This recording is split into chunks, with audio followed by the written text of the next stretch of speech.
Yo, what's up? You know who it is, man. Yours truly, man. Your favorite mental health guy, man. TRILLPILL, man. I'm back with some breaking news, man. As you know, I always talk about mental health and things of that nature. Y'all know that's one of my foundations of my platform, amongst the other things that I do. But I also talk about different ways to treat mental health, ways you can kind of cope with it. Not just, well, you know what, I put it like this. There are apps, right? You have apps like the Alchemy app, BetterHelp, Talkspace, and things of that nature, who are apps that are made to give you some assistance in your mental health journey, or you know, and helping you out. There are therapists that are connected to these apps that you can reach, you know. So it's basically like a cheaper alternative to face-to-face sit-down therapy, which can be very, very expensive. Trust me, I pay some. Whew. But anyway, so one of the problems that I always thought about with these apps in general, you know, right now it's a big talk about the United States banning TikTok. A lot of the colleges and universities around the world has banned TikTok. Our own government out in Washington, D.C., none of the government officials are going to be able to get on TikTok around, you know what I'm saying, the facilities or things of that nature. So, as we know, data is a big deal, right? And the problem with us as people is sometimes, although we like these apps, we don't realize what goes on when we accept these terms and conditions. And a lot of these apps, if you don't accept the terms and conditions, you can't even have access to the app. And that's a huge problem. All right, so one of the biggest problems right now has just been solved, right? The Federal Trade Commission, right? FTC. I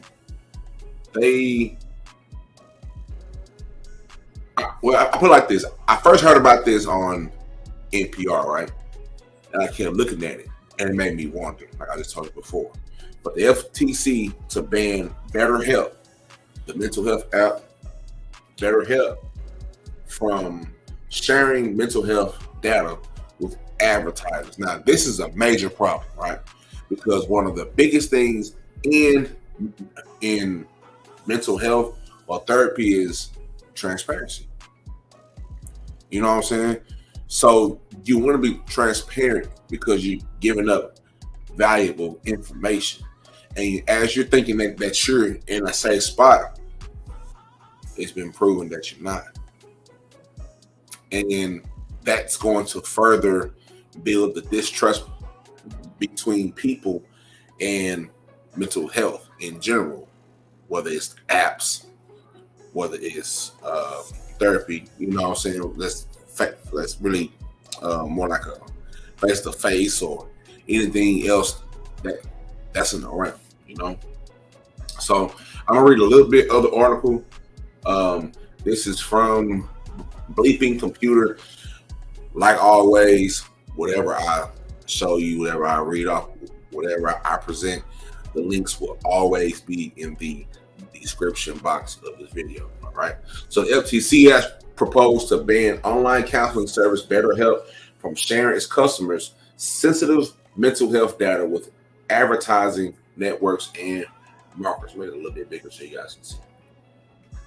All right. A settlement between the FTC and BetterHelp also required the company to pay 7.8 million as restitution to its users whose sensitive data has been shared with third parties such as Facebook and Snapchat.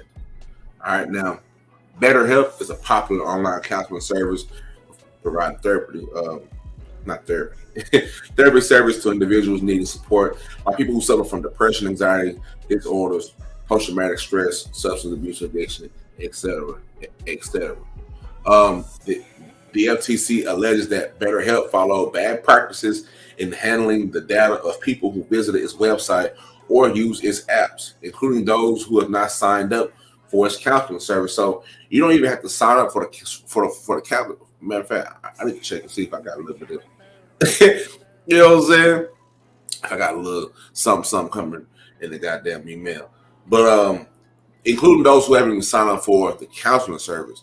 So you can just say you see a trial, right? Because, on podcasts, when I first seen BetterHelp, it was on what podcast was it on? It was on 85 South, Brilliant Idiots, and another one. But I use the code to kind of get in there and see what it's like, so I can kind of, know. Because if it can help, it can help. But I mean, I've long gone from that, and I don't use it. But I didn't go through any of like the process. I just signed up. You know what I'm saying? And it's crazy that you just signing up, hitting a button. You don't understand what all the details are in that button that you're hitting, all that you're giving up. You don't understand it. You know what I'm saying? So, like I said, I'm not gonna read the whole thing, but I do want to bring this other article up from FTC because sometimes I sit and I think about, man, how much of our data is really out there, and how do they use it? And we all know that they use it to sell us shit. It's a part of the algorithm. Like we know how sometimes you can be looking up shit like blue shoelaces, and you get on Instagram, and all of a sudden, it's websites and pages that they specialize in blue shoelaces or just showing you shoes and things like that. You know what I'm saying? And it's crazy because it works that fast. Sometimes it feels like it's robbing you of your own thoughts because the database to the algorithm and even artificial intelligence is us. That's the database. So when people ask this question, like, man, how do they come up with this stuff? Because they have not mastered, but they copy the patterns of humans. Humans are the database for robots and everything else that they're going to use. You know what I'm saying? It's the database for the algorithm. My algorithm right now on my Instagram and my Twitter is nothing but beautiful, voluptuous women, video games, sports. You know what I'm saying? And I don't mind all three. You know what I'm saying? But sometimes they just try to push the BS towards my way. You know what I'm saying? And it's wild. But hey, it's what it is. They're going off my patterns of what I look at. And when a nice, voluptuous, beautiful black woman comes across my screen, I'm most likely going to hit that like button. So like, oh yeah, well, he like voluptuous, beautiful black women. And he going to hit the like button. He like video games. And he likes sports. We're going to show him more of that. And that's pretty much the database of what's being shown to us. It's based off you. That's the database of all this information. But to further on, right? FTC says the online counseling service BetterHelp push people into handing over health information. Now, this also, I want to say, crosses over to HIPAA laws. I'm not too fun with the HIPAA laws. I'm not too fun with the laws intact, but I just know on the base of it, you ain't supposed to be fucking with anybody else's health information. It's supposed to be exclusive to the people that are health professionals, not any advertising people, not any regular people that's ain't got nothing to do with it, but specifically just for the people that are in the facility. That's like breaking a cardinal sin in the health game. You know what I'm saying? It's the HIPAA law, the HIPAA law, the HIPAA law. You can't say nothing about it to nobody. You know what I'm saying? Or your ass is grass.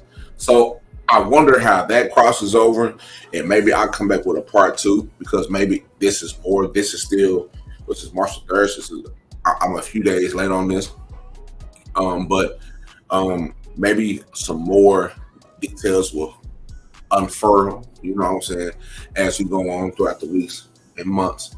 But let me see, 7.8 million for partial refunds for BetterHelp customers. I think they should go ahead and give them a full refund. And it also says right here, it conveys an unmistakable message about just how seriously the FTC takes this kind of betrayal of trust.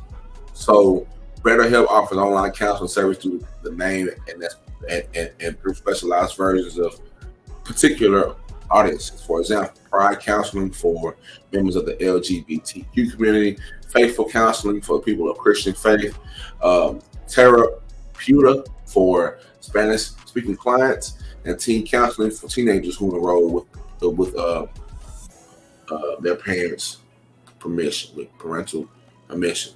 And since BetterHelp was founded, more than 2 million people have signed up, entrusting the company with their information.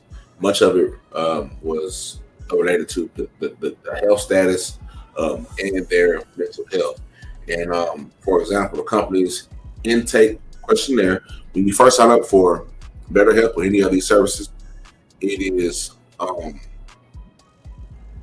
a questionnaire that you have. You know what I'm saying?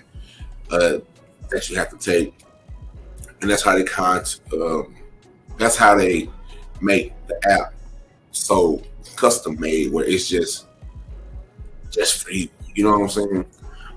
But besides that, the intake questionnaire asks people to disclose if they're experiencing overwhelming sadness, grief, or depression, if they're having thoughts that they will be better off dead or hurting themselves in some way, if they're taking medication, and if they've been in therapy before. All right.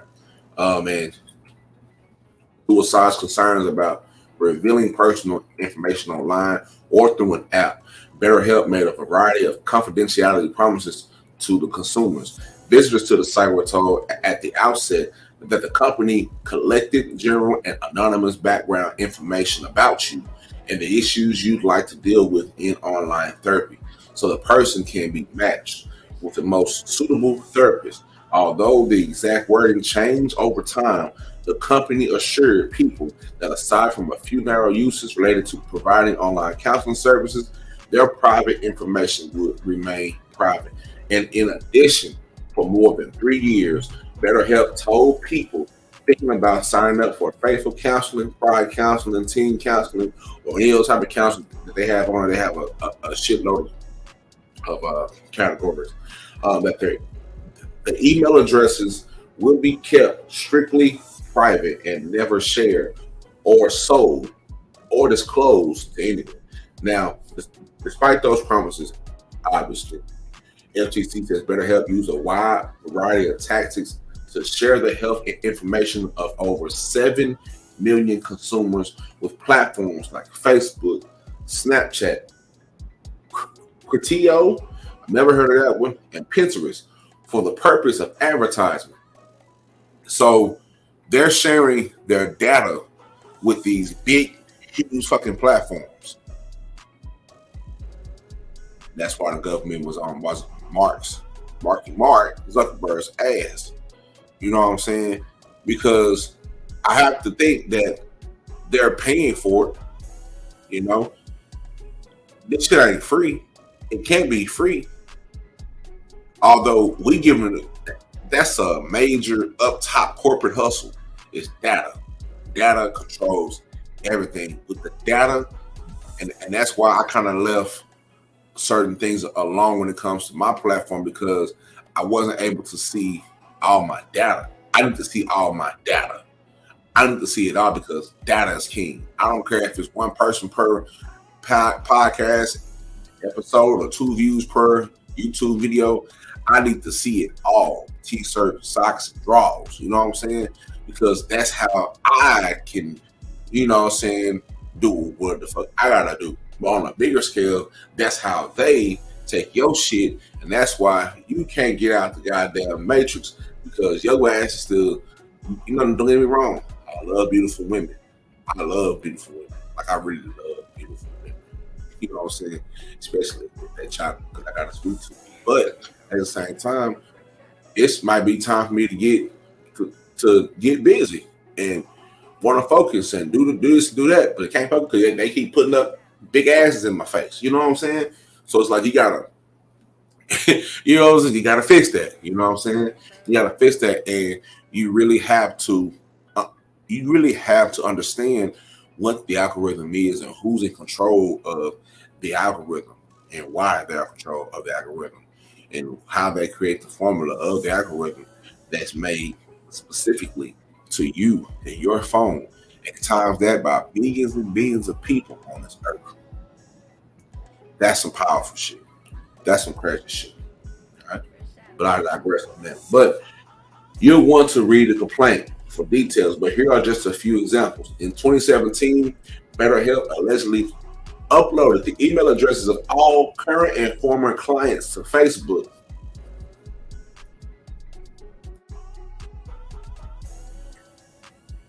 Read that to you again. Hold up. For all my folks that wear glasses, I'm gonna make it bigger for y'all. Sorry, I be forgetting that, y'all. I've heard the complaints. I've heard the complaints that sometimes when you upload it from StreamYard to YouTube, they kind of take the, I don't know, they take it from 4K to 1080p to 720, 420p. But anyway, they uploaded the email addresses of all current and former clients to Facebook, nearly 2 million in total, to target them with ads to refer their Facebook friends to BetterHelp for mental health services.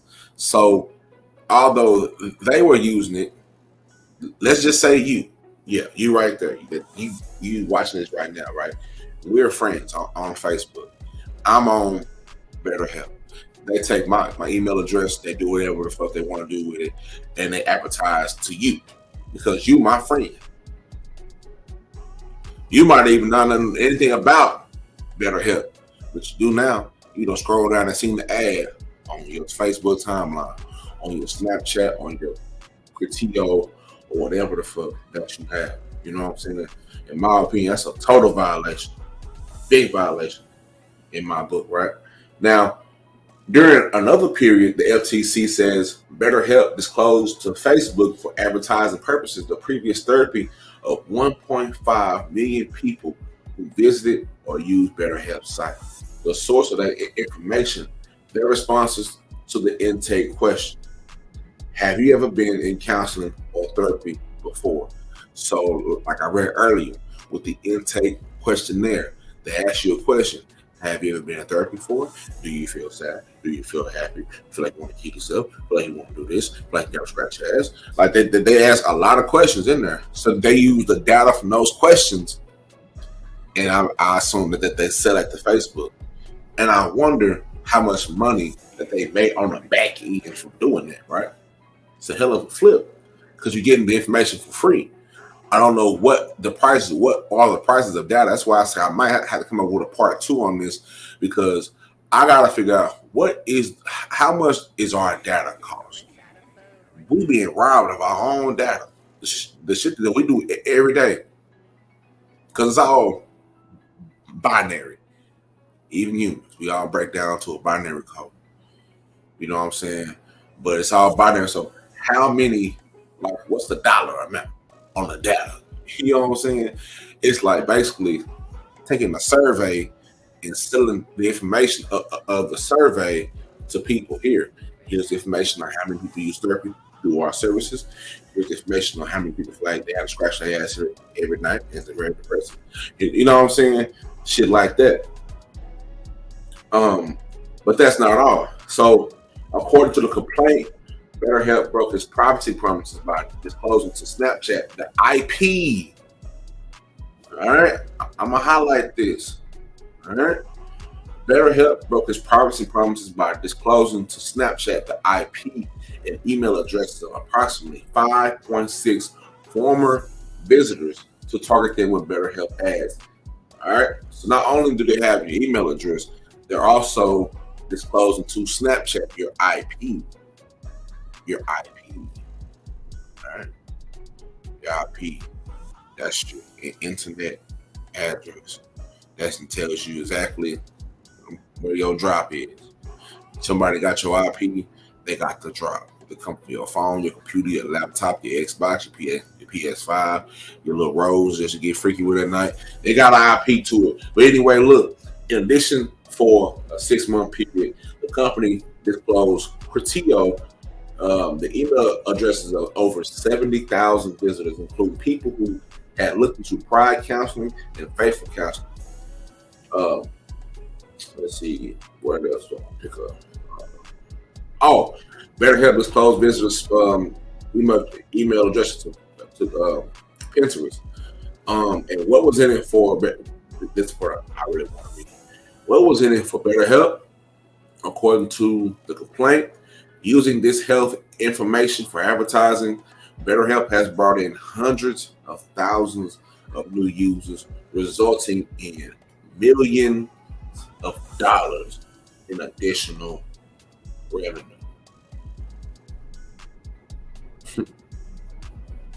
So when a news site broke and revealed in February 2020 that BetterHelp was sharing customers' health data with third parties, people complained to the company. As one person put it, I have not given any consent to share my information with anyone, especially as targeting my mental health weaknesses. Right? So imagine that. You log into an app to help you with your mental health, to assist with your mental health. And these motherfuckers out here are selling your information, are putting ads in front of you of your weakness. If you say, yeah, I'm addicted to alcohol and some gummy bears, like, you know what I'm saying? They're going to put the alcohol and the gummy bears all in your face. And got something to kind of make you fuck up a little bit more and make you put more money and pour more money into their platform? Maybe. I don't know. Am I right? Am I wrong? I don't know. Let me know. But how did BetterHelp respond? The FTC says the company doubled down on deception by falsely denying it had shared customers' personal information, including their health information. So the 8-count complaint details how the FTC says BetterHelp allegedly deceptive and unfair practices harm consumers. The proposed order in the case will require BetterHelp to pay $7.8 million. I need a piece of that. And will be used to provide partial refunds to the people who signed up and paid for BetterHelp's services between August the 1st, 2017 and December the 31st, 2020. And in addition, the proposed order prohibits BetterHelp from sharing customers' health data or for advertising or sharing their personal information for retargeting.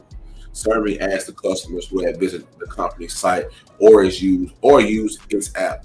The settlement also includes provisions to limit BetterHelp's data sharing in the future, and also the company must contact affected consumers directly about the case and must direct third parties to delete consumers' health and other personal data that BetterHelp shared with them. Once the proposed settlement is published in the Federal Register, you'll have 30 days to file a public comment. If I was you, I would stop using the BetterHelp app altogether. I would stop using the BetterHelp app altogether.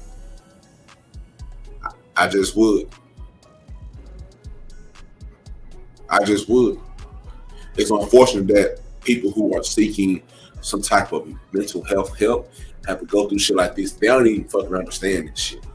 I didn't even understand this shit at first until some years ago. And I was like, oh shit, I wasn't thinking about my data, how they view what I do, the answers, why they ask me these answers, why they ask me these questions. They ask you the questions They can take the answer to your questions, and you are a part of a case study of some stats or some shit that they're gonna sell to Facebook to the folks that know you. Meanwhile, putting the shit that you said on your weaknesses, we're just gonna put them around you, low key.